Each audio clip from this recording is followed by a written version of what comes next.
The text message arrived while my mother was upstairs lighting candles on her own birthday cake. That's the detail I remember most clearly now, not the message itself, not the silence afterward, the candles.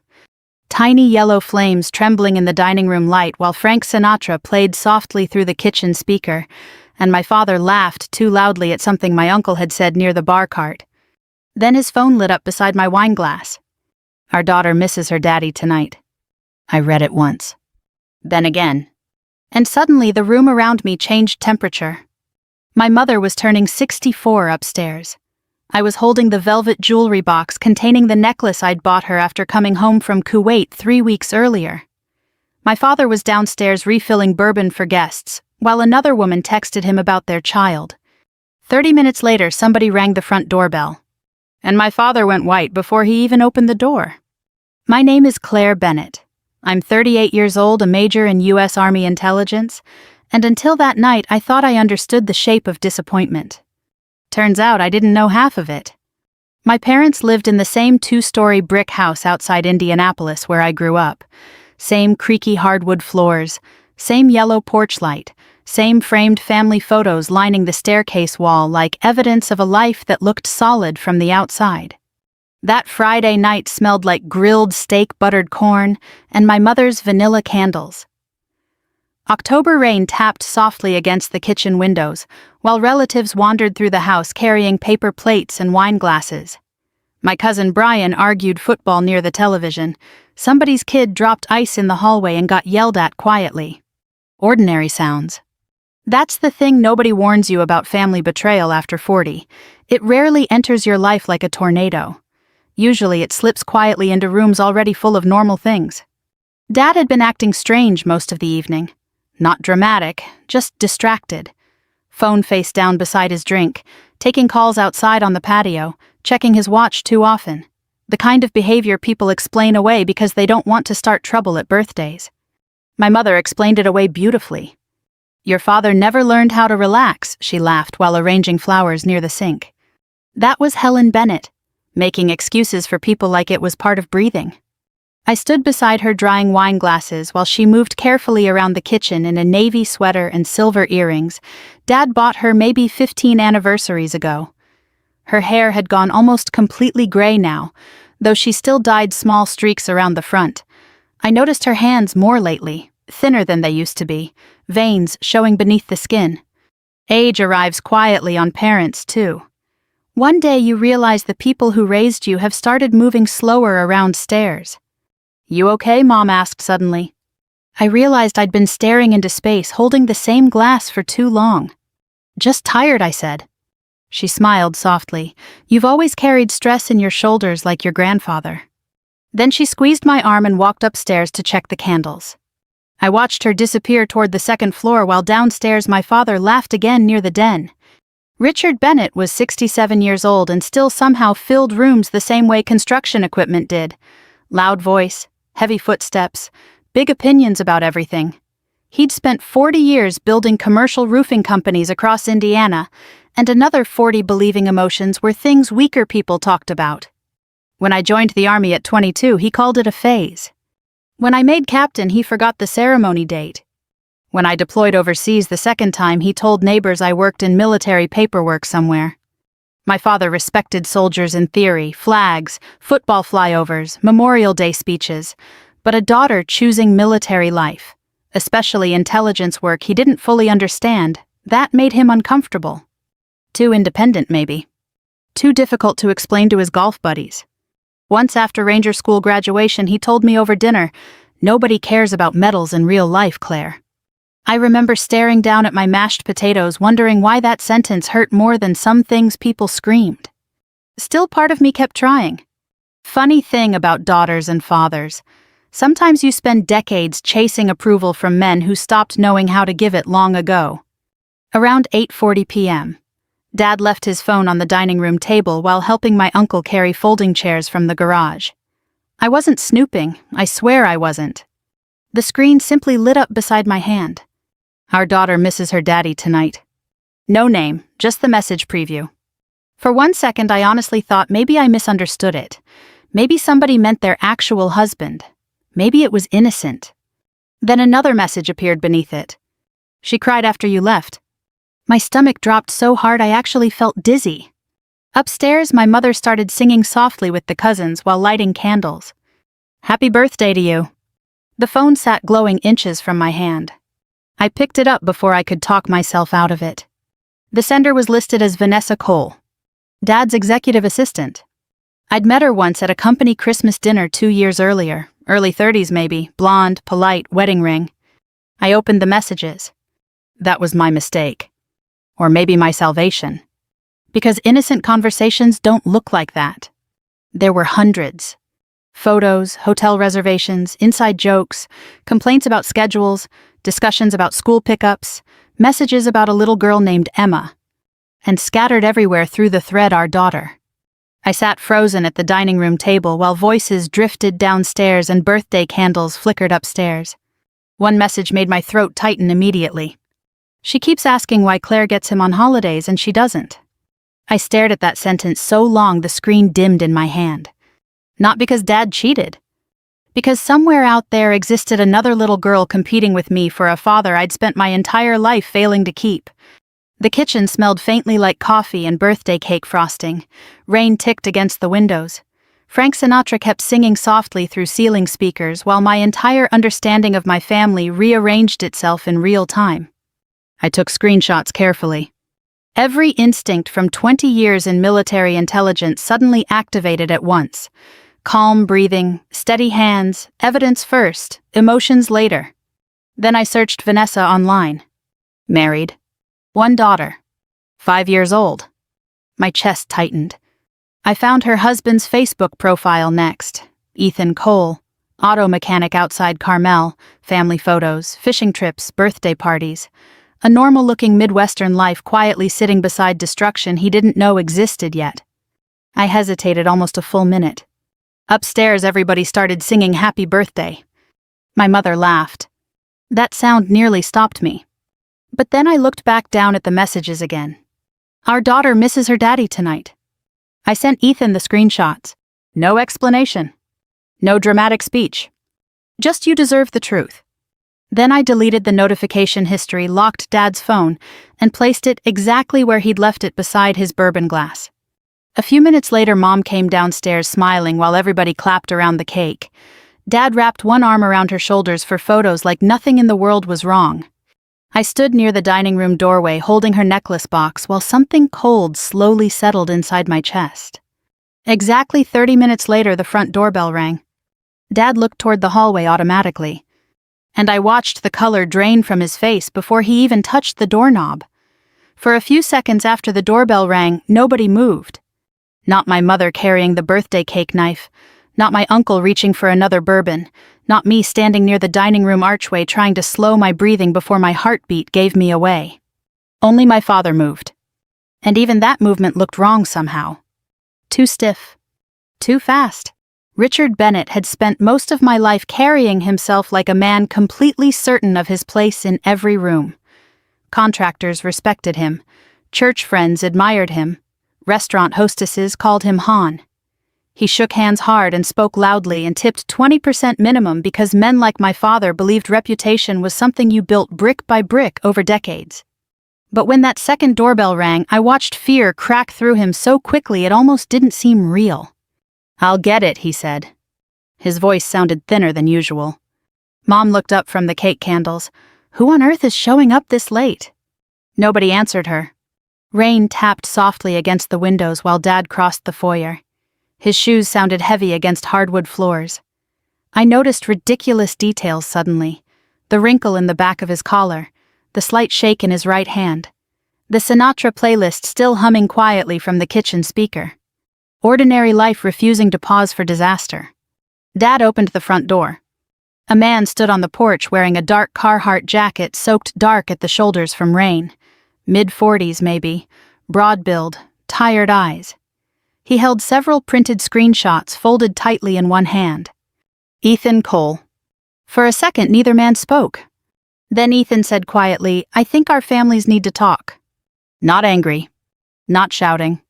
Honestly, that made it worse. Behind me, somebody in the dining room laughed nervously because people can sense tension before they understand it. Mom stepped into the hallway holding the cake server. "Richard," she asked carefully. Dad didn't answer right away. Ethan looked past him into the house. His eyes landed briefly on me, just for half a second. Long enough for me to know he understood exactly who sent the screenshots. Then he looked toward my mother. And suddenly I hated my father in a way I'd never experienced before. Not because he cheated. Because he allowed this man to walk into our home and destroy a 64th birthday party while my mother still had frosting on her hands. Dad stepped outside quickly, trying to shut the door behind him. Ethan stopped it with one palm. "No," he said softly, "we're not doing this privately anymore." The hallway went silent. Mom looked between them slowly. "Richard, who is this?" Dad's jaw tightened immediately. "Nobody you need to worry about." That sentence told her everything. I watched my mother's expression change in real time. Not dramatic, just a quiet collapse around the eyes. Women married 40 years develop instincts sharper than detectives. Ethan finally spoke directly to her. "My name's Ethan Cole," he said carefully. "My wife works for your husband." Nobody moved. Somewhere in the den, the football game continued quietly on television. Announcers discussing field position while an entire marriage split open 15 feet away. Dad rubbed his forehead aggressively. "This is inappropriate." Ethan gave a short laugh without humor. "You had an affair with my wife for 3 years, Richard." The room seemed to physically lose sound. My aunt slowly set her wine glass down on the kitchen island. My cousin stared at the floor immediately. Mom looked at Dad like she no longer recognized the shape of his face. 3 years. Dad started talking fast after that. Defensive, angry, the way guilty men often do when panic outruns strategy. "It's over. It wasn't serious. You shouldn't have come here." Ethan just listened quietly. That calmness unsettled everyone more than yelling would have. Finally, he unfolded the screenshots and handed them directly to my mother. I'll never forget the way her hands trembled holding those papers. Not violently. Just tiny movements. Like cold weather. Mom read silently for maybe 10 seconds before sitting down abruptly on the staircase. "No tears yet. That part comes later sometimes." Dad noticed me standing near the dining room doorway then. Really noticed me. His eyes narrowed slightly. "How did he get those?" I said nothing. Military training teaches you silence can become a weapon if you use it carefully. Ethan answered for me anyway. "Does it matter?" Dad ignored him completely. "Claire." Still nothing. Upstairs, one of the candles finally burned itself out beside the untouched birthday cake. Tiny thread of smoke curling toward the ceiling. Mom spoke so quietly I barely heard her. "You have another child." That question changed the room. Even Dad looked shaken hearing it spoken aloud. Ethan looked toward my mother slowly. "We don't know for certain," he admitted. "But my daughter Emma is 5, and your husband's been paying tuition at her private school for almost 2 years. Mom closed her eyes. My father immediately snapped, "That's not what this is." "Then what is it?" Ethan asked. No answer. Rainwater dripped softly from Ethan's jacket onto the entryway rug. Somewhere upstairs a toilet flushed. Ordinary house sounds continuing around emotional collapse. I suddenly understood why betrayal feels so disorienting after middle age. Because everything around it stays normal. The refrigerator still hums. The dishwasher still runs. People still need ice refills and paper towels while their entire lives quietly rearrange themselves.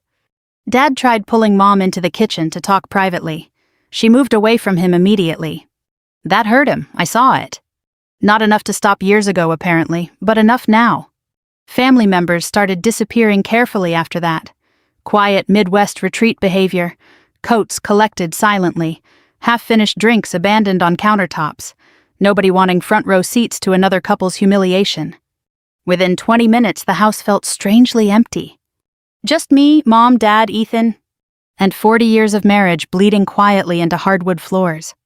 Eventually, Ethan and I ended up alone in the kitchen while Dad argued softly with Mom upstairs behind their bedroom door.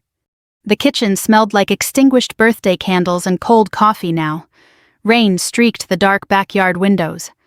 I leaned against the counter, staring at the sink while Ethan stood near the table rubbing exhaustion across his face. "I almost didn't come," he admitted finally. I nodded once. "I know."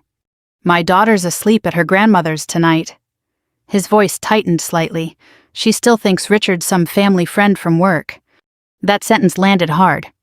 Ethan laughed bitterly under his breath. Hell of a thing, isn't it? You work 60 hours a week trying to build a decent life and suddenly some guy from corporate's halfway inside your marriage. I looked at him then. He wasn't weak. That mattered somehow. Just tired. Deeply tired. I understood that exhaustion immediately.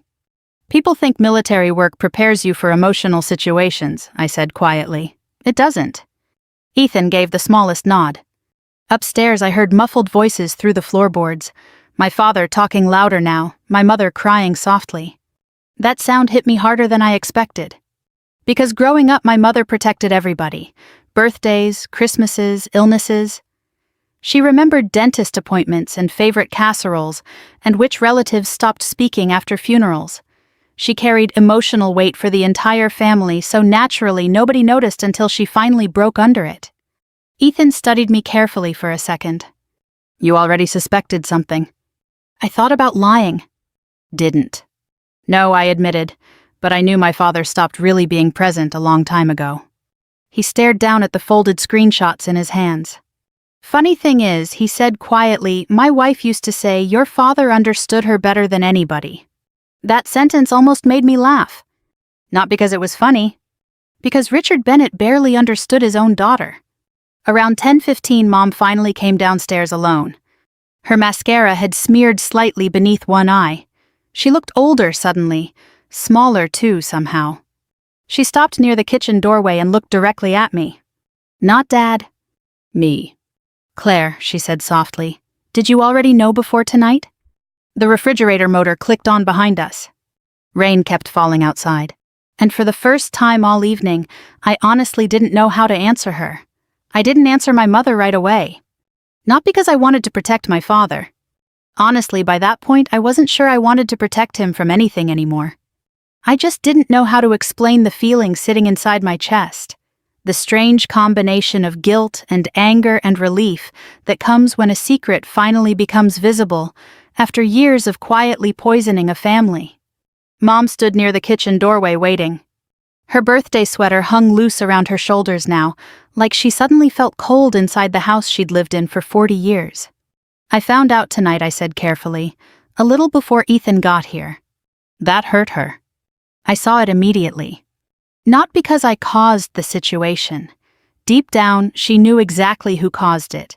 But because daughters are still children to their mothers sometimes, even at 38, and realizing your child carried something painful alone for 30 minutes can somehow feel unbearable. Mom nodded once slowly. Then she asked the question I think terrified her most. How long? Neither Ethan nor I answered immediately. Finally, Ethan spoke quietly from the kitchen table. 3 years that I know about. Mom closed her eyes again. Upstairs, I heard my father pacing heavily across the bedroom floor. He wasn't crying. That detail mattered to me more than it should have. I don't know why exactly. Maybe because part of me still wanted evidence that destroying 2 families hurt him as deeply as it hurt everyone else. But Richard Bennett came from a generation of men who turned emotion into irritation before it ever reached the surface. Anger was acceptable. Sadness wasn't. Mom sat carefully at the kitchen table across from Ethan. The birthday cake still sat untouched on the island beside melted candles and paper plates smeared with frosting. Somebody had left half a glass of Pinot Noir near the sink. The dishwasher hummed softly in the background while rain tapped against the dark windows over the backyard. Ordinary house sounds. Everything still felt painfully ordinary. That was the strangest part. The world didn't explode after betrayal. It just kept moving around it. Mom folded her hands together slowly. I think part of me knew she admitted finally. Nobody spoke. She stared down at the table while continuing quietly. Not specifically. Not another child. But... She exhaled shakily. Women know when somebody leaves emotionally before they leave physically. That sentence settled heavily over the kitchen. Ethan leaned back in his chair exhausted. I used to think I was imagining things he admitted. Vanessa guarding her phone, staying late at work, picking fights for no reason. He rubbed both hands across his face. Eventually you start wondering if you're becoming paranoid. Mom nodded immediately. I asked Richard once last spring if there was someone else. She gave a small, humorless laugh. He told me I watched too many crime shows. I looked toward the staircase. My father still hadn't come downstairs. Cowardice changes shape with age too, I guess. Around midnight, Ethan finally left. He stood near the front door, awkwardly holding his wet jacket, while my mother thanked him for telling the truth. That nearly broke me. Not the affair. Not the lies. My mother apologizing to another betrayed spouse on her own birthday. Ethan paused before leaving and looked toward me. For what it's worth, he said quietly, I don't think this is your fault. I almost laughed at that. Because daughters spend their whole lives believing family fractures somehow belong to them. After he left, the house felt cavernous. Too quiet. Football commentators murmured softly from the forgotten television in the den while rainwater dripped steadily outside the gutters. Mom started collecting empty plates automatically like muscle memory had taken over. I helped without speaking. That's another thing people don't understand about emotional devastation at our age. Even while your heart feels shredded open, somebody still has to wrap leftover cake and rinse wine glasses. Around 12:30 a.m., my father finally came downstairs.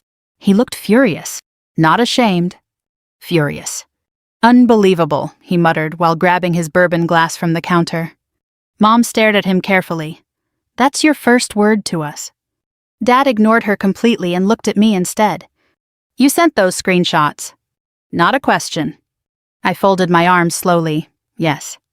His jaw tightened hard enough I saw the muscle jump near his temple. You had no right involving yourself in my marriage. That sentence physically stunned me. Not because it was cruel. Because even now, standing inside the wreckage he created, my father still somehow viewed himself as the injured party. Mom actually laughed softly then. A small broken sound. Your marriage, she repeated quietly. Dad rubbed his forehead aggressively. Helen. No. Her voice sharpened suddenly in a way I rarely heard growing up. You don't get to manage this conversation anymore. Silence filled the kitchen. I watched my father carefully then, the same way I used to study nervous sources during intelligence briefings overseas. Tiny physical tells revealing emotional pressure underneath control, rapid blinking, tight shoulders, defensive posture. For the first time in my life, Richard Bennett looked old to me. Not powerful. Not intimidating. Just old and cornered. Mom sat down slowly at the kitchen table again. Is the child yours? Dad looked away immediately. That answer was enough. My stomach turned. Mom covered her mouth with one hand. I realized suddenly that she wasn't just mourning an affair. She was mourning decades, vacations, holidays, retirement plans, the version of her own life she thought existed. Dad finally sat across from us heavily. It wasn't supposed to happen like this. That sentence almost made me angry enough to leave the room. Because betrayal always sounds accidental when guilty people explain it afterward. Like infidelity simply arrived one afternoon like weather. Mom stared at him. How exactly was it supposed to happen? No answer. I stood and walked toward the sink because suddenly I couldn't breathe properly inside that kitchen anymore. Outside rain blurred the backyard lights into watery yellow smears. My old army duffel bag still sat near the mudroom doorway from when I'd arrived home on leave weeks earlier. Funny how life overlaps itself. Military deployments. Birthday dinners. Affairs. Divorce. All sitting together inside one ordinary suburban house. Behind me, Mom asked quietly, "Did you love her?" Dad hesitated too long. That hurt more than if he'd simply said yes. Finally, he answered softly, "I cared about her." Mom nodded once like she expected exactly that answer. Then she asked the question none of us were prepared for. What about Claire? The kitchen went completely silent. I turned slowly from the sink. Mom looked directly at Dad now, eyes red but steady. You spent our daughter's entire life acting emotionally unavailable, she said quietly. Meanwhile, you were out there playing father somewhere else. Dad looked genuinely uncomfortable for the first time all night. Don't do that. Do what? Turn this into something about Claire. I laughed once under my breath before I could stop myself. Because that was the whole problem, wasn't it? Everything always became not about Claire. My graduations. Deployments. Birthdays. Promotions. Dad missed my Ranger School ceremony because he had work. Missed my Pentagon Award dinner because nobody likes those events anyway. But apparently he found time for another little girl's ballet recitals. I knew that before he admitted it. Military intelligence teaches you patterns. After Dad finally went upstairs around 1:15, Mom fell asleep briefly on the living room couch beneath a throw blanket while late-night infomercials flickered silently across the television. I couldn't sleep. So I did what intelligence officers do when emotions become unbearable. I investigated. Dad's home office still smelled faintly like cedar and printer toner. Rain tapped steadily against the windows while I sat at his desk, opening financial files he never expected anyone else to examine closely. Within 40 minutes, the truth started surfacing everywhere.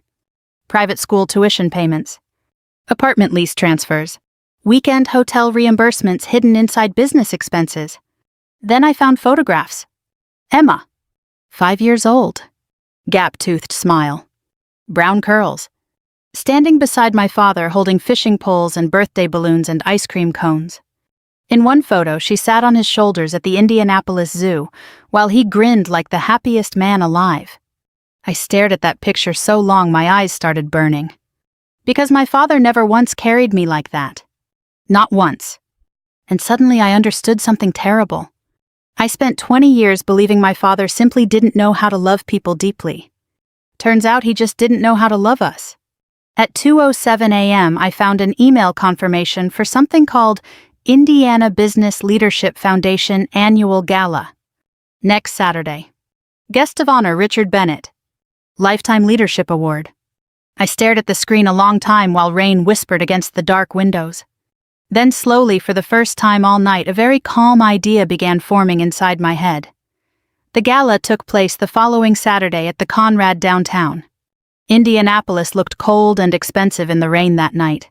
Wet streets reflecting yellow traffic lights, valets jogging beneath black umbrellas, women in long dresses hurrying toward revolving doors while men adjusted suit jackets against the wind. I almost turned the car around twice on the drive there. Not because I doubted what my father had done. Because public truth changes things permanently. Once humiliation leaves private spaces, you can never fully gather it back up again. That thought sat heavily in my chest while I parked beside a row of glowing office buildings and watched rain slide slowly down the windshield. At 6:42 p.m., my mother texted me, "Are you sure about tonight?" I stared at the message for a long moment before answering. No, but I'm sure pretending didn't save us either. 3 dots appeared, then disappeared. No response after that. Inside the hotel ballroom, everything smelled like expensive cologne-polished wood and bourbon. Soft piano drifted through hidden speakers while waiters carried trays of crab cakes between silent auction tables covered in vacation packages and golf memorabilia. The kind of Midwest charity event where wealthy men congratulated each other for donating portions of money they'd made, exploiting people less wealthy than themselves. My father loved events like that. Image mattered deeply to Richard Bennett. Maybe more than family ever did.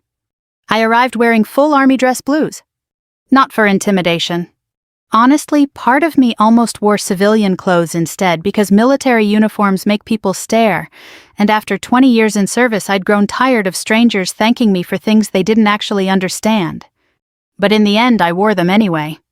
Not for revenge. For clarity. The daughter my father dismissed most of her life deserved to walk into that ballroom standing fully as herself.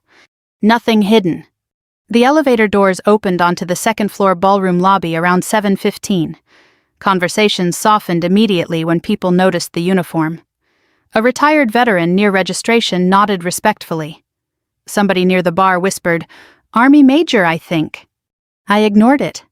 Military life teaches you how to move through rooms without absorbing everybody's attention. Dad spotted me almost immediately. His face tightened the second our eyes met. He stood near the center tables laughing with local business owners beneath a massive banner reading Indiana Leadership Foundation. Lifetime Leadership Award. I almost laughed seeing it. Leadership. What a strange word sometimes. Mom arrived 15 minutes later wearing a dark blue dress and silver earrings. She looked beautiful in the way women sometimes do after surviving something painful. fragile but sharper somehow, more awake. Dad walked toward her immediately. "You came," he said quietly. Mom adjusted her purse strap carefully. "It seemed important to you." The sadness in that sentence nearly flattened him. Or maybe that was wishful thinking on my part. Across the ballroom I noticed Ethan standing near the silent auction tables wearing a charcoal suit that fit awkwardly around the shoulders like he didn't wear formal clothes often. He looked exhausted. When our eyes met, he nodded once. Then I saw Vanessa. She stood near the back wall beside the hotel bar wearing a black dress and clutching a wine glass too tightly. Younger than my mother by at least 30 years. Pretty in a tired sort of way, not glamorous, just strained. And suddenly the situation felt less simple than my anger wanted it to. Because affairs destroy everyone involved eventually. Even the people who believed they were choosing love. Dad noticed her at the same moment I did. Panic flashed briefly across his face. That told me immediately he didn't expect her to come. Interesting. The ballroom lights dimmed slightly around 8 o'clock as the award presentations began. People settled into seats. Silverware clinked softly against china, while speakers thanked donors and veterans and local sponsors. Dad sat beside my mother at the front table. The distance between them felt enormous, despite barely 6 inches separating their chairs. I watched him carefully throughout dinner. Sweat near his collar.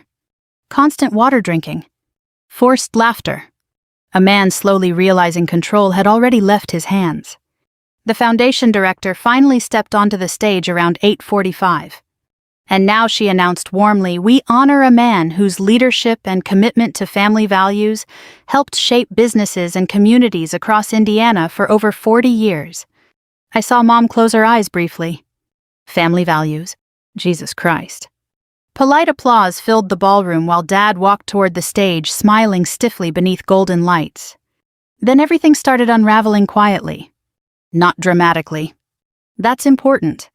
Real reputations rarely explode all at once. Usually they crack slowly beneath silence. Halfway through Dad's acceptance speech, I noticed movement near the ballroom entrance. 2 board members speaking urgently with someone from the foundation. Ethan standing nearby holding a large manila envelope. Vanessa looked terrified now. Dad kept speaking into the microphone. Leadership means integrity. I actually looked away after that. Couldn't do it anymore. The room shifted subtly within minutes, whispers spreading table to table, confused expressions, phones appearing beneath linen napkins. One of the foundation directors approached the stage looking visibly shaken. Dad noticed immediately. His voice faltered slightly. Then Ethan moved. Not aggressively, not emotionally, just calmly. He walked directly toward the stage stairs, carrying the envelope. The ballroom grew quieter. My father stared at him in complete disbelief. "Sir," one board member whispered urgently to Dad near the microphone, "maybe we should." Too late. Vanessa suddenly stood from the back table. "I'm sorry," she said. Not loudly, but loud enough. The entire ballroom froze. She looked toward my mother first, tears already sliding down her face. Then toward Ethan. Then finally my father. I can't keep lying anymore. Nobody moved. Not waiters. Not donors. Not the piano player near the cocktail lounge. The silence felt enormous. Dad stepped down from the podium immediately. "Vanessa." "No," she said shakily, "no more." Ethan handed the envelope calmly to one of the foundation executives. Inside, financial records, hotel receipts, school payments, messages, everything. I watched realization spread slowly across faces around the ballroom. Not scandal excitement. Disappointment. That felt heavier somehow. My father turned toward me then. Really turned toward me. And instantly understood. He walked across the ballroom so fast several guests stepped aside automatically. "Was this your idea?" he demanded quietly. I met his eyes evenly. "Truth wasn't my idea, Dad." His face darkened immediately. "You wanted to humiliate me." "No," I said calmly. "I wanted you to stop humiliating everyone else." That landed harder than yelling would have. People nearby pretended not to listen while listening to every word. Dad lowered his voice further. "You have no understanding of what marriages become after 40 years. I almost laughed. "Neither do you, apparently." His jaw tightened violently. Then finally, after decades of emotional distance and criticism and disappointment, the thing inside me broke loose. Not loudly. Just honestly. "You spent my entire life acting embarrassed of me," I said quietly. "Every promotion, every deployment, every achievement." My throat tightened despite myself. "Meanwhile, you were out building another daughter somewhere else." Dad actually flinched. First genuine reaction all night. Around us, conversations had nearly stopped completely. He rubbed both hands across his face, suddenly looking every bit of 67 years old. "I made mistakes," he muttered. And there it was. The sentence guilty people love most. Mistakes. Like betrayal slips accidentally into calendars beside dentist appointments and oil changes. I shook my head slowly. "No," I said, "you made choices for years." That sentence finally shut him up. Behind him, hotel staff quietly approached the stage while foundation executives whispered near the podium. One donor couple gathered their coats immediately. Vanessa cried silently near the ballroom wall while Ethan stood beside her, looking more tired than angry. My mother remained seated through all of it. That image still stays with me sometimes.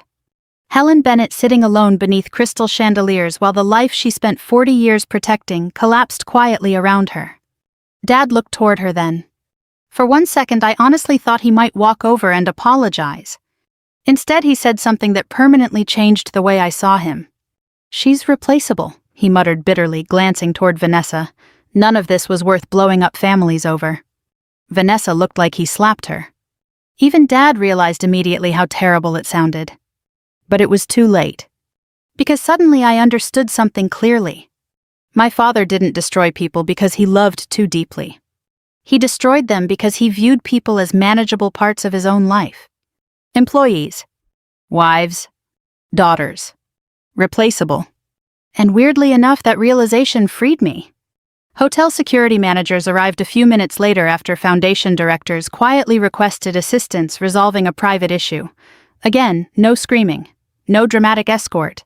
Just soft professional voices guiding my father toward the lobby while guests avoided eye contact. Before leaving, Dad stopped beside me one final time. Rain streaked the tall ballroom windows behind him while soft piano music awkwardly resumed somewhere near the bar. "You think this makes you better than me?" he asked quietly. I looked at him for a long time before answering. "No," I said honestly. "I think it finally makes me stop needing you." That hurt him. I saw it. Then he walked away alone. A year later, my mother's kitchen sounded different. Quieter. Not empty exactly, just rearranged. The old grandfather clock still ticked beside the dining room archway.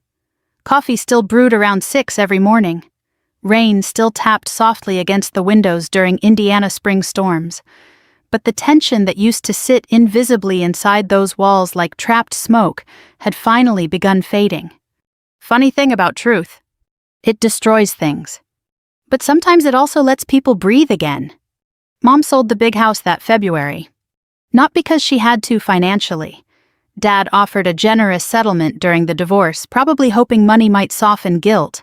But after 40 years inside those rooms, she said every hallway felt haunted by versions of herself she no longer recognized. So she bought a smaller one-story place 20 minutes north near Geist Reservoir. White shutters, tiny backyard, a kitchen just big enough for 2 people to stand comfortably without bumping elbows. I helped her move on a gray Saturday morning while old country music played softly from her radio and cardboard boxes crowded every room. At one point, she stood holding a stack of framed family photos and laughed quietly to herself. What I asked. Mom smiled sadly. "You spent decades believing houses hold families together." She looked around the empty living room. Turns out people do that part, or they don't. That sentence stayed with me a while. By then, I'd officially retired from active army service after 20 years. Not because of my father. At least not entirely. Truth was somewhere between Kuwait and intelligence briefings and failed relationships, and that ballroom downtown exhaustion finally caught me. The kind that sleep doesn't fix anymore. So I stayed in Indiana. Bought a small townhouse 10 minutes from Mom's place. Started consulting part-time for a defense contractor in Indianapolis, mostly cybersecurity assessments and intelligence training seminars, Boring compared to deployment work, honestly. Peaceful, too. That surprised me more. For the first few months after the gala, people talked constantly. Small-town Midwest gossip spreads faster than wildfire once wealthy families crack publicly. Country club whispers, church speculation, business rumors. Apparently, Dad resigned from 2 charity boards within weeks. The leadership award quietly disappeared from the foundation website altogether. Vanessa left the roofing company by spring. Ethan filed for divorce shortly after Christmas. And my father moved into a luxury condo downtown overlooking the canal, where silence followed him room to room like another person. We texted occasionally. Very occasionally. Mostly practical things. How's your mother? Did you get the insurance paperwork? Happy birthday. Nothing deeper. The strange thing is I didn't hate him anymore. Not truly. Anger burns hot at first after betrayal, but eventually exhaustion replaces it. Then sadness after that. And finally, if you're lucky, clarity. One Sunday afternoon in late June, Dad asked if I wanted to meet for coffee. I almost said no. Then I remembered something my therapist once told me during post-deployment counseling years earlier. Avoidance and peace are not the same thing. So I went. He looked older immediately. That happens quickly after public shame, I think. Men like my father spend entire lives building identities around respect and control. Once both disappear, age catches up fast. We sat inside a small coffee shop overlooking the water while ceiling fans hummed softly overhead and college kids typed on laptops nearby. Dad stirred cream into his coffee for almost 30 seconds before finally speaking. "I hear your mother's gardening again." I nodded, tomatoes mostly. He smiled faintly at that. Mom always loved gardening. Growing up, she used to kneel for hours in old jeans planting flowers while Dad complained about dirt getting tracked through the garage. Funny what memories survive divorce. For a while, we just sat there listening to espresso machines hiss behind the counter. Then Dad finally said it. "I know I failed you." Simple sentence. No excuses attached this time. That mattered. I looked out toward the canal for several seconds before answering. "You didn't fail me all at once." His face tightened slightly. "I know.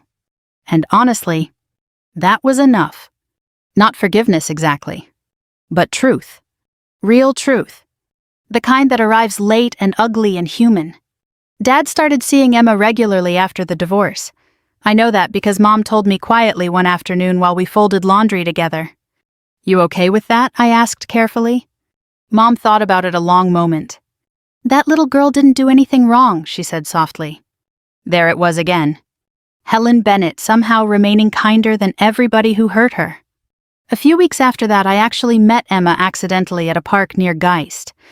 Dad introduced us awkwardly while the little girl held melting ice cream in both hands and stared up at my army tattoos with fascination. "You were a soldier?" she asked. I smiled slightly, something like that. Dad watched us carefully the entire conversation like he expected anger to explode out of nowhere. But strangely it didn't. Because standing there beside playground swings and screaming children and summer heat, I realized something important. Emma wasn't proof my father loved me less. She was proof he could have loved me better. There's a difference. And weirdly enough, understanding that finally loosened something painful inside me. That fall, Mom celebrated her 65th birthday in the new house. Smaller dinner. Just close family. No grand speeches. No expensive decorations.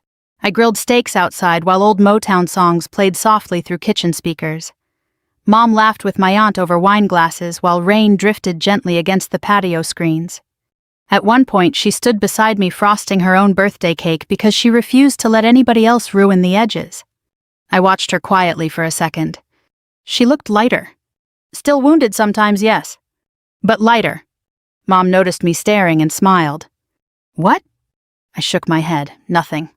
Then after a moment I added quietly, "You seem happy again." She thought about that carefully before answering. Not happy the same way she admitted, but peaceful maybe. Peaceful maybe. I understood exactly what she meant.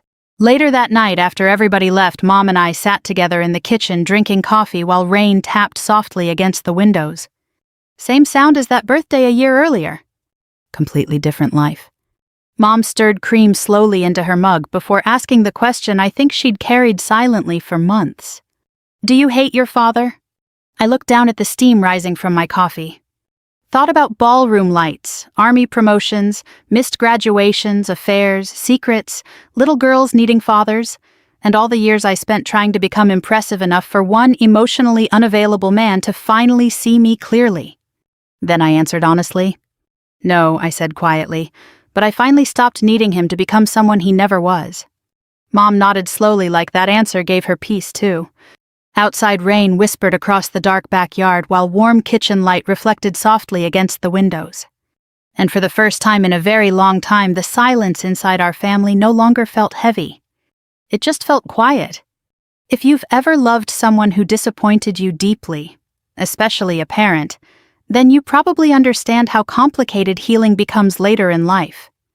Sometimes closure doesn't arrive through revenge or screaming or dramatic endings. Sometimes it arrives quietly one ordinary evening when you realize another person's failure no longer defines your worth. If this story stayed with you tonight, I'd truly love to hear where you're watching from and what part touched you most. And if you enjoy stories about family resilience, heartbreak, and healing later in life, make sure you subscribe so you don't miss the next one. There are so many more stories still waiting to be told. "Don't call me right now. I'm in a meeting." My father's voice came through sharp, impatient, like I was interrupting something important, something that couldn't wait. I stood there for a second, phone still pressed to my ear, listening to the empty line after he hung up. Then I lowered it slowly, my fingers tightening just enough to feel the edge of the case against my palm. Because 10 feet in front of me, beneath the soft gold light of the hotel lobby, I was watching him walk in, with his hand resting on another woman's back. Not awkward, not hesitant, familiar. And suddenly the lie didn't need explaining anymore. The lobby of the Marriott in Scottsdale was the kind of place designed to make everything feel calm, expensive, controlled. Polished marble floors, tall glass windows that pulled the late afternoon sun inside and softened it into something almost forgiving. There was a quiet hum, rolling suitcases, low voices, the distant chime of the elevator. None of it touched me. I stood near a column, half-shadowed, my uniform jacket folded over my arm instead of on my shoulders. I'd changed before coming in civilian clothes, neutral, forgettable. Habit. In the military, you learn quickly when to be seen, and when not to be. My mother stood a few feet behind me. I didn't turn around, but I could feel her there, still, silent. We hadn't planned to speak. We didn't need to.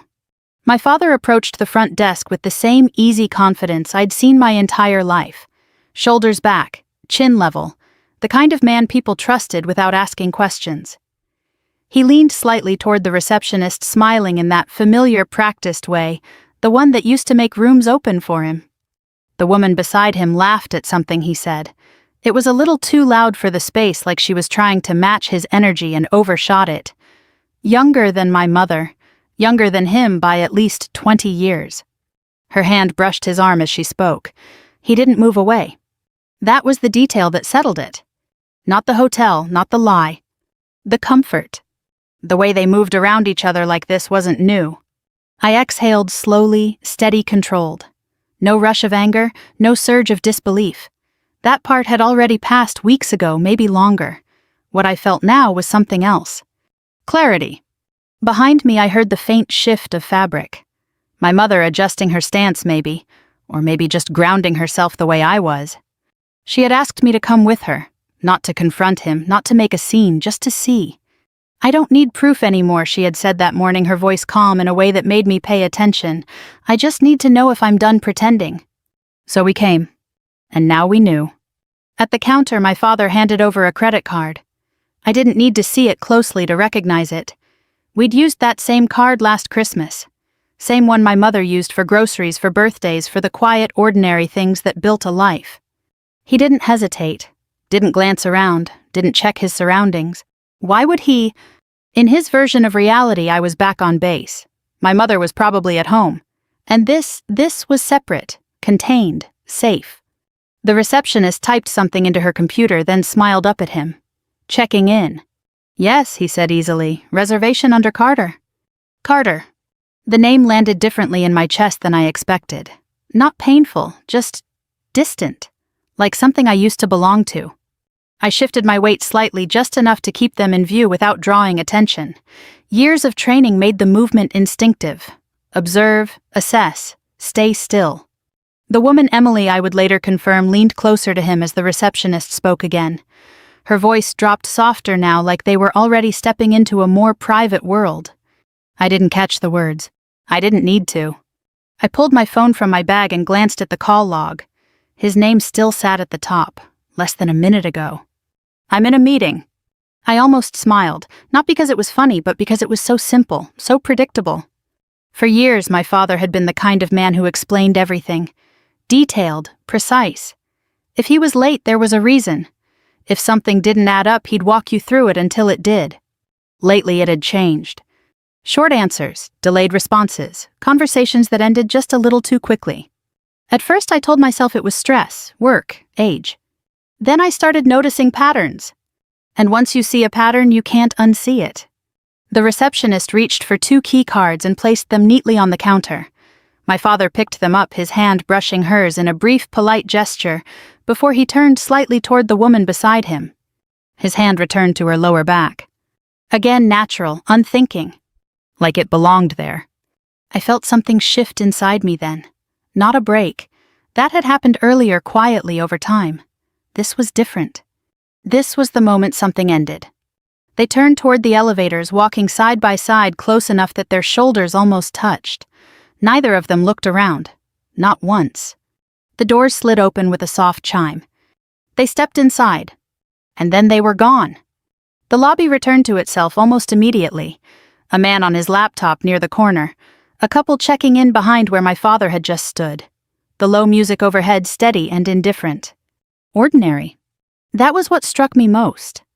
How ordinary everything felt when nothing was. I stood there for a few seconds longer, letting the moment settle, not pushing it away, not rushing past it, just letting it exist.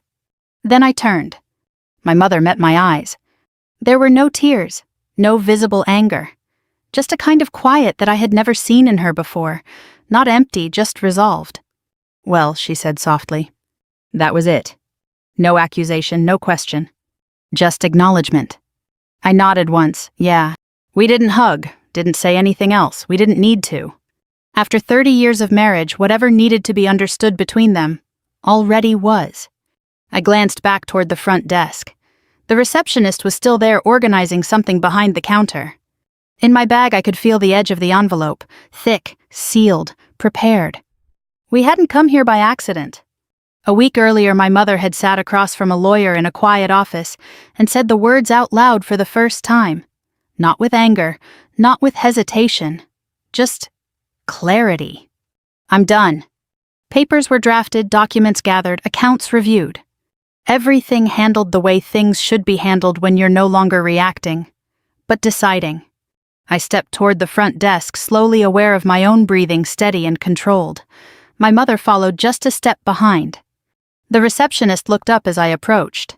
There was a flicker of recognition in her eyes. She remembered me from earlier. "Hi," I said, offering a small, polite smile. "We spoke on the phone." She nodded, glancing briefly between me and my mother. "Yes, I remember." I reached into my bag and placed the envelope gently on the counter. "I'd like you to give this to Mr. Carter when he checks out." She hesitated. Just for a moment. Her eyes dropped to the envelope, then lifted back to my face, searching for something, doubt maybe. "There won't be a scene," I added quietly. "He won't even know until he's leaving." Another pause, a human one. Then she nodded. "All right. Thank you." I stepped back, giving her space, giving the moment room to settle into something final. As we turned toward the exit, I felt it again, that same steady, unfamiliar feeling from before. Not relief, not satisfaction. Control. For the first time in a long time, we weren't waiting for him to decide what happened next. We already had. Outside, the Arizona heat hit my skin dry and immediate. The sunlight felt sharper now, less forgiving. Real. I didn't look back. We didn't talk about revenge. Not once. If you had asked my mother what she was doing, she wouldn't have used that word. She would have said something simpler, something quieter. "I'm getting my life in order." And that's exactly what it looked like. No dramatic confrontations, no late-night arguments, no accusations thrown across the dinner table. From the outside, nothing changed. My father still left early for work. My mother still made coffee in the mornings. The house still carried the same rhythm it always had. But underneath that rhythm, everything was shifting. It started with paperwork. One afternoon while my father was at work, my mother sat at the dining table with a small stack of documents spread out neatly in front of her.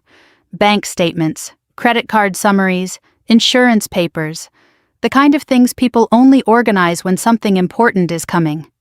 I sat across from her, not speaking, just watching the way she moved, careful, methodical, not rushed. "You don't have to do this alone," I said after a while. She glanced up, a faint smile touching her lips. "I know." But she kept going. There was something about that moment that stayed with me, not because of what she was doing, but because of how she was doing it. There was no anger in her movements, no visible resentment, just focus. Control. A few days later, she met with a lawyer in Mesa. She didn't tell my father. She didn't tell anyone else either, just me. The first thing she asked me, my mother said that evening as we sat in the living room, was whether I wanted to fight or whether I wanted to finish. And I asked. She leaned back slightly, her hands folded loosely in her lap. I told her I didn't want a scene. That sounded like her. "I just want it to be clear," she added. Clear. That word became the foundation of everything that followed. The lawyer explained the process: community property laws, asset division timelines. It was practical, structured, almost clinical. My mother listened to all of it without interruption. When it was over, she signed the initial documents with the same steady hand she used for everything else. No hesitation. After that, things moved quietly but quickly. Accounts were reviewed, copies were made, dates were noted. And then there was the envelope. It sat on the kitchen counter the first time I noticed it. Thick, sealed, unassuming. "What's in it?" I asked. "Everything he needs to know," she replied. She didn't elaborate, she didn't have to. A few nights later, I asked her something I hadn't been able to shake. "Why the hotel?" She looked at me for a moment, considering the question. "Because that's where he thinks he's in control," she said. I frowned slightly. "He's careful at home," she continued. "Measured. He knows how to manage what people see. But out there," she paused, choosing her words carefully, "he's comfortable. And comfortable people don't hide as well as they think they do." That made sense. In the military, we were taught something similar. Patterns reveal truth, and people only maintain discipline for so long before they slip into habit. The hotel wasn't random. It was predictable. We didn't need to track him. We didn't need to follow him. All we had to do was wait for him to step into the version of his life he thought no one else could see. And then be there first. The day we drove to Scottsdale, neither of us said much. The highway stretched out ahead of us, sun reflecting off the asphalt in that dry Arizona way that made everything feel a little too bright. My mother kept both hands on the wheel, her posture steady, her expression neutral. "You sure about this?" I asked at one point. She didn't answer right away. "Yes," she said finally. No doubt, no hesitation. Just certainty. We arrived at the hotel earlier than he did. That was intentional. My mother had called ahead, spoken to the receptionist, explained just enough to make the request without turning it into something dramatic. "I don't want a scene," she had said. That part was important. The receptionist had hesitated, of course. It wasn't a typical request, but there was something in my mother's tone, calm, composed, unwavering, that made people listen. "We'll do what we can," the woman had replied. That was all we needed. We waited in the lobby after that. Not hiding exactly, just present. Watching. Time passed in a way that felt both slow and precise. The kind of waiting where every detail becomes sharper. The sound of footsteps, the hum of conversation, the subtle shift of light across the floor. When he finally walked in, it wasn't a surprise. It was confirmation. Everything after that moved exactly as planned. We didn't approach him, we didn't interrupt, we didn't make ourselves known. We let him check in. We let him believe his version of reality was intact. Because the plan was never to confront him in that moment. It was to let him carry the truth with him. To place it in his hands when he thought he was leaving untouched. Back in the present, after we handed the envelope to the receptionist, my mother and I walked out of the hotel side by side. Neither of us spoke until we reached the car. She unlocked it, then paused with her hand on the door. For a long time, she said quietly, "I thought I was waiting for him to choose." I leaned against the passenger side listening. To choose us, to choose this life. She shook her head slightly, but he already did. There was no bitterness in her voice. Just understanding. I just didn't want to admit it. I nodded once. That's the hardest part, I said. She looked at me, a small, almost tired smile forming. Not anymore. We got into the car after that, the air inside still warm from the sun. As she started the engine, I glanced back once, just once, toward the entrance of the hotel. People moved in and out like nothing had changed. Because for them, nothing had. But for us, everything had already shifted. We weren't reacting anymore. We weren't guessing. We weren't waiting. We had seen the truth. We had prepared for it. And now, we were simply letting it unfold. When he checked out later that evening, the lobby looked exactly the same.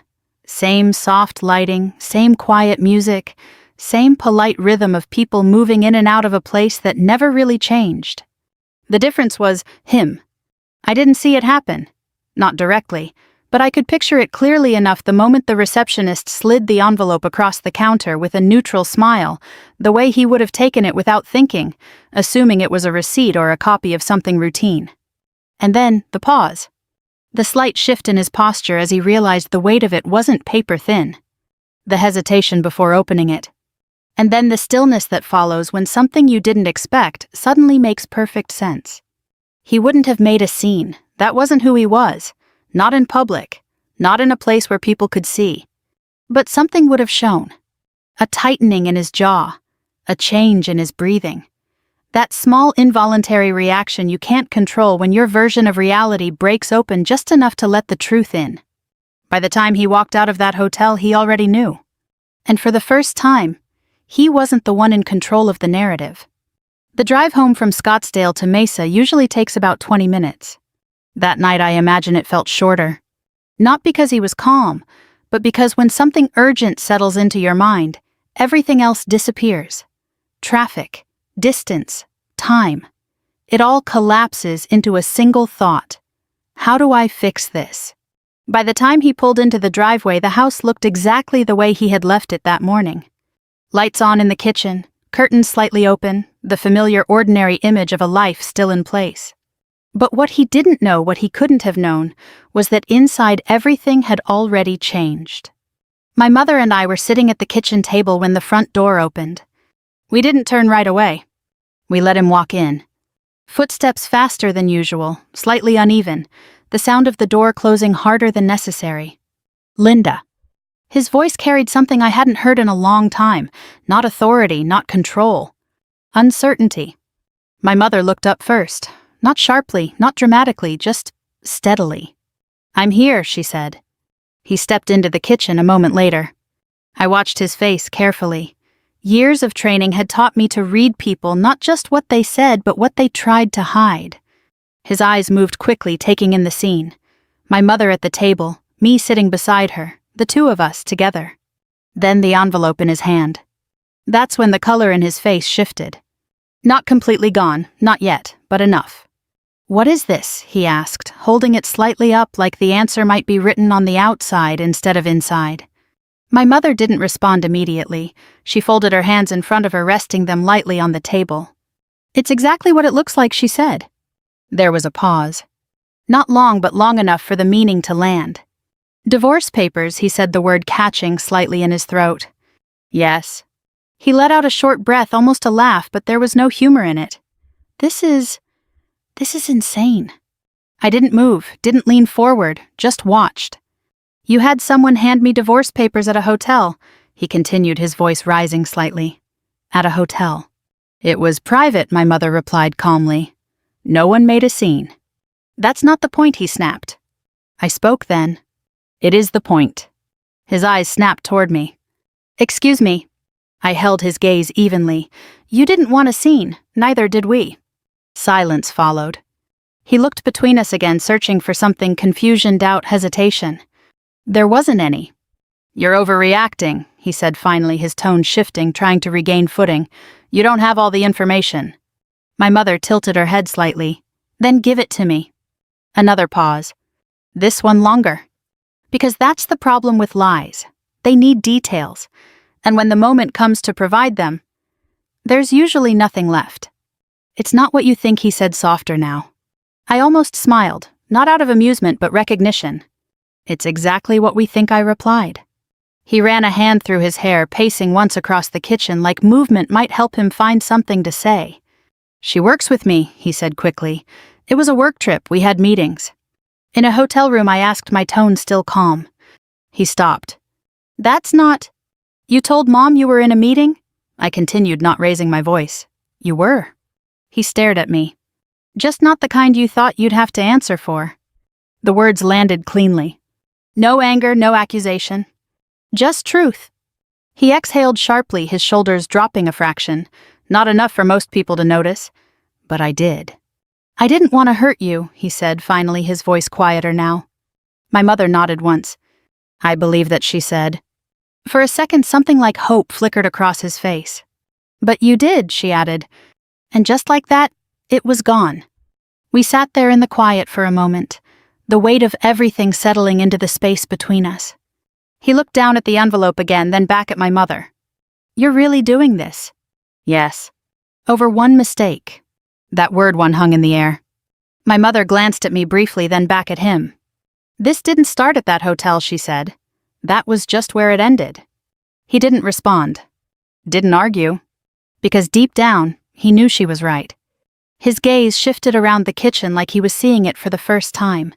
The table, the counter, the small details of a life he had assumed would still be there no matter what he did. "What happens now?" he asked. It was the first honest question he had asked since walking in. My mother answered simply, "We move forward." "With lawyers?" "Yes." "And that's it," he pressed. "You just walk away from 32 years. She looked down at her hands for a moment, then back up at him. "I walked away from it a while ago," she said quietly.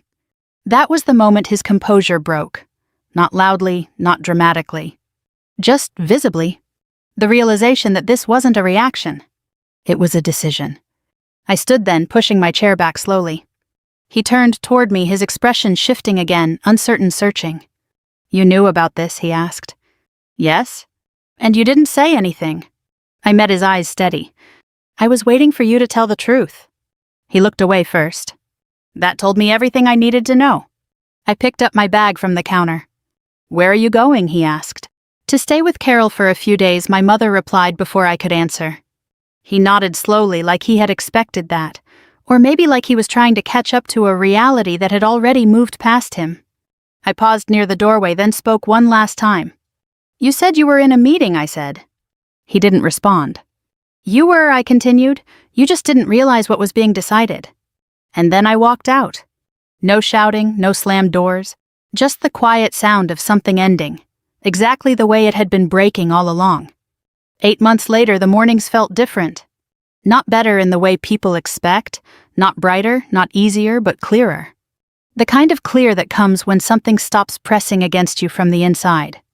My mother moved into a smaller place on the east side of Mesa. 2 bedrooms, 1 bath, a small patio that caught the morning sun just right. It wasn't the house I grew up in. It didn't have the same echoes, the same worn-in corners, the same history layered into every room. But it was quiet. And it was hers. The divorce itself wasn't dramatic. Arizona doesn't allow for much drama in that regard. Community property. Everything split down the middle, paperwork processed with a kind of efficiency that doesn't leave much room for emotion. There were meetings, signatures, conversations that stayed polite on the surface and avoided anything too personal underneath. My father didn't fight it, not the way I thought he might.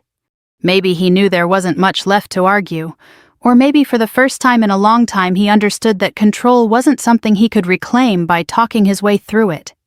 We saw him a few times during the process. Short interactions, practical, focused on logistics. He looked different. Not physically, not in any obvious way, but there was something missing from the way he carried himself. That quiet certainty he used to have, the sense that he knew exactly how things would unfold. That was gone. In its place was something less defined. Hesitation, maybe, or awareness. One afternoon near the end of everything, we sat across from him in a conference room, neutral space, beige walls, a long table dividing the room into clean halves. He looked at my mother for a long moment before speaking. "I never thought it would end like this," he said. She nodded. "Neither did I." That was it. No blame, no raised voices, just two people acknowledging something that had already been over long before either of them said it out loud. After the divorce was finalized, my mother took a few weeks to settle into her new place. At first, the silence felt unfamiliar, not heavy, just different. She had spent so many years adjusting to someone else's presence that being alone again felt like learning a new rhythm. Simple things took getting used to. Cooking, for one. Waking up in a bed that didn't shift beside her. Leaving the television off because there was no one else in the room to fill the space. But slowly those things changed. They stopped feeling empty. They started feeling peaceful. She picked up part-time work at a dental office nearby. Nothing demanding. Just enough to create structure to interact with people, to remind herself that her life extended beyond the roles she had carried for so long. The first day she went back, she called me afterward. "I forgot what it feels like," she said. "What?" "To just be somewhere without thinking about anyone else." There was a lightness in her voice I hadn't heard in years. I returned to base not long after that. My work resumed its usual pace: early mornings, structured days, the kind of environment where clarity isn't optional. In the military, you don't get to ignore what's in front of you. You assess it, you respond to it, and you move forward. That's what this felt like. Not a victory, not a loss. Just forward. Sometimes late at night, when everything settled and the noise of the day faded, I thought about that moment in the hotel lobby. The way he had walked in, the way he had smiled, the ease in his movements, like he was stepping into a life he believed was separate from the one he had built. For a long time I tried to understand it. Not to excuse it, just to place it somewhere that made sense. But eventually I stopped trying. Because not everything needs to be understood in order to be accepted. And acceptance doesn't mean approval. It just means you stop waiting for something to change. My mother still calls me every few days. Sometimes we talk about practical things, appointments, work, the small details that fill a life. Sometimes we don't talk about anything at all. We just stay on the line, sharing the quiet in a way that feels enough. Once a few weeks ago, she asked me something that stayed with me. "Do you think we were too calm about it?" I considered the question. "No," I said finally, "I think we were clear." She was quiet for a moment. "Yeah," she said softly, "I think so too." Clarity doesn't always look like strength. It doesn't always come with loud decisions or visible change. Sometimes it looks like silence, like restraint, like choosing not to react in the ways people expect. But that doesn't make it weak. If anything, it makes it final. These days, her mornings start the same way. Coffee on the patio, the sun coming up over the rooftops, a small table just big enough for a mug and a book. Out of habit, she told me once, she still pours 2 cups sometimes. She'll stand there for a second looking at both of them. Then she'll smile a little, pour one back into the pot and sit down. "Because I only need one now," she said. There was no sadness in it. Just truth. As for my father, we don't talk much, not out of anger, not out of punishment, just distance. Some things don't end with a single moment. They fade, gradually, until what's left is something quieter, more defined. He still has his life, his work, whatever version of things he chose to step into. But it exists without us now. And that was his decision. We didn't take anything from him. We just stopped protecting the version of him that didn't exist anymore. If you've ever found yourself holding on to something out of habit, out of history, out of the hope that it might return to what it used to be, you already know how hard it is to let go. But there's a moment, quiet, almost invisible, when you realize you're not holding it anymore. You're just standing there. And for the first time in a long time, you're standing on your own. If this story stayed with you, I'd really like to hear your thoughts. Have you ever reached a point where silence said more than words ever could? Let me know in the comments below and tell me where you're watching from. We share stories like this every day, stories that remind us what it means to choose ourselves, even when it's hard. So if you're still here, consider subscribing so you don't miss the next one. Let's keep walking this path together.